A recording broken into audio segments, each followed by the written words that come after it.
সবাই বলে ভর্তা হলে নাকি অনেকগুলো ভাত খাওয়া যায়, তবে ভর্তার মতো ভর্তা হলে কিন্তু আসলে কিন্তু তাই করা যায়।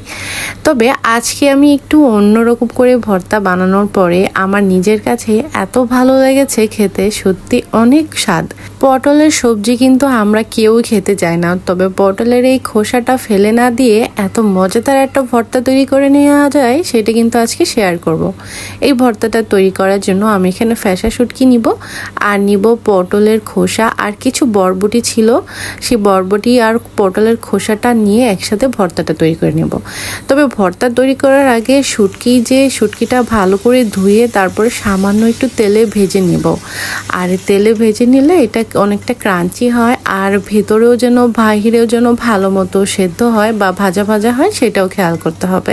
পটলের খোসা দিয়ে ফ্যাসা মাছের শুটকি দিয়ে এত মজাদার একটা ভর্তা, আজকে থেকে গিয়ে এই ভর্তাটা তৈরি করে নেবার পরে আর কোনোদিনও পটলের খোসা কিন্তু ফেলে দিবেন না। তবে এই খোসাটাকে কিন্তু একটু সেদ্ধ করে নিলে ভালো হয়, কারণ আপনি যদি সামান্য একটু ভাজা দিয়ে নিতে চান তাহলে কিন্তু এই খোসাটা একটু শক্ত শক্ত হয়ে যাবে, তবে বাড়তে গেলে অনেক কষ্ট হবে। তবে আমার কাছে এই বিষয়ের একটা সলিউশন আছে, সেটা হচ্ছে সামান্য একটু পানি দিয়ে 5 থেকে 10 মিনিট একটু সেদ্ধ করে নিলে খুবই ভালো হয়, আর এক্সট্রা পানিটাও থাকবে না। এইরকম করে পাতিলায় পানিটা শুকিয়ে নিয়ে ভর্তার জন্য রেডি করে নেব। এখন আমি এই খোসাগুলো একটু ভাজা দিয়ে নিব, তবে সামান্য একটু সরিষার তেলের মধ্যে। আর এইটা একদমই ভাজা ভাজা করে নিব, মানে একদমই লাল লাল হওয়া পর্যন্ত। আর এটার ভিতরে যে এক্সট্রা পানিটা থাকবে সেটাও কিন্তু শুকিয়ে যাবে, আর ভাজা হয়ে গেলে কিন্তু নামিয়ে ভর্তা বানিয়ে ফেলবো গরম গরম। দেখাই যাচ্ছে কালারটা খুবই সুন্দর এসেছে। তবে এই ভর্তাটা তৈরি করব কিন্তু আমি শুকনো মরিচ আর রসুনও লাগবে। শুকনো মরিচ আর রসুনটাও আমি সামান্য একটু ভাজা দিয়ে নেব। শুকনো মরিচটাও একটু বেশি ভাজবেন না, মানে কোনো তেল ছাড়াই ভাজতে হবে। আর রসুনটাও আমি লাল লাল করে ভেজে নেব। রসুনটা একটু লাল লাল করে ভেজে নিলে এটার ফ্লেভারটাও অনেক ভালো আসে, আর একটা মানে কাঁচা কাঁচা গন্ধটা কিন্তু থাকবে না। ভর্তাটার বানানোর জন্য মরিচ আর পেঁয়াজের যে পরিমাণটা একটু বেশি লাগবে, আর ঝালটা আপনি কম বেশি বাড়িয়ে নিতে পারেন। তবে এই ভর্তাটা বানানোর জন্য আমি মরিচ আর পেঁয়াজের পরিমাণটা একটু বেশি নিয়েছি, কারণ হচ্ছে এই টাইপের খোসা দিয়ে ভর্তা বানানোর জন্য আপনি যদি মরিচটা একটু কম দেন তাহলে খেতে অতটা ভালো লাগবে না, একটু ঝাল ঝাল হলে খেতে ভালো লাগবে।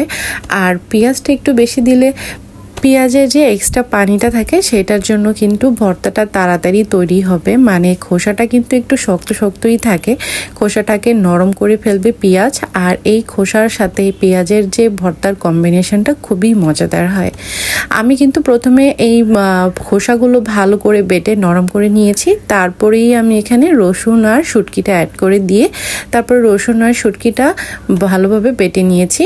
তারপরে শেষে সব উপকরণগুলো একসাথে মিক্স করে নেবার পরে একসাথে আরেকটা বাটা দিয়ে দিলেই কিন্তু ভর্তাটা হয়ে যাবে।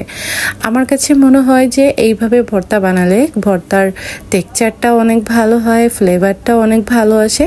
আর ভর্তা বানানোও কিন্তু সবাই জানে না, ভর্তা বানাতে হলে ঠিক এরকম প্রসেসিং করে ভর্তা বানালেও খেতে অনেক ভালো লাগে। আর এই ভর্তাটা এত মজাদার হয়েছিল সত্যি, মানে বাসায় এখন সবার কাছে এই ভর্তাটা ফেভারিট হয়ে গেছে, আমার কাছেও হয়ে গেছে। আশা করছি আপনারা তৈরি করে নেবার পরে আপনাদের কাছেও ভালো লাগবে। ধন্যবাদ।